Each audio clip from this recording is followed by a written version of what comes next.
ছোটবেলার রমজানটাই ভালো ছিল। ছোটবেলার রমজান মাসটাই। তো হচ্ছে কি আমি আপনাদের কাছে একটা প্রশ্ন করব যে আপনাদের ছোটবেলার রমজান ভালো ছিল নাকি এখনকার রমজান ভালো? ছোটবেলার রমজান। কারণটা কি? ছোটবেলাতে দেখছি যে পর্দা সহকারে চলছে, মা বোনেরা বা মুরব্বীরা যারা রোজা রাখছে সই ভেবে চলছে, কিন্তু এখন তো আর সই ভেবে নাই। বিভিন্ন বিষয়ের দামের বিষয়ে কি কোনো ডিফারেন্স আছে? জি, অনেক difference। আপনার কাছে কি মনে হয় ছোটবেলার রমজান? ছোটবেলার রমজানটাই ভালো ছিল। ফুর্তি করতাম, কিছু বলতাম না, সিয়ারি খাইতে হতাম, এটা ওটা কিনে খাইতাম, টাকা পয়সা নিয়ে, দামও কম ছিল, খেজুরে তাতেই দেওয়া যায় না, আমাদের গরিব মানুষ।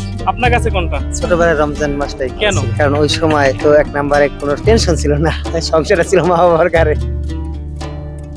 এরা উর্দু করতে সবকিছুতে দাম, কোনো কিছুই চাহিদা পূরণ হয় না। আপনার কাছে কোনটা? ছোট সময় তো রমজানের রোজা রাখতাম খুব আনন্দের সাথে, মা বাবার সাথে ইফতারি করতাম, নিজের পকেটে পয়সা যাইতো না, আর বাজার করা যেত না। এখন তো বাজারের যে অবস্থা, বাজার করা যেত না, গাড়ি পড়তো না, সব বাড়ির জীবন তো সবারই সুখে। তখন নিজে বয়স্ক টেনশন আসে, তখন তো আর সেই সুখ থাকে না। যা দেখলাম যে বয়স্কদের মধ্যে সবার কাছে একটাই মতামত যে ছোটবেলার রমজান বেশি ছিল।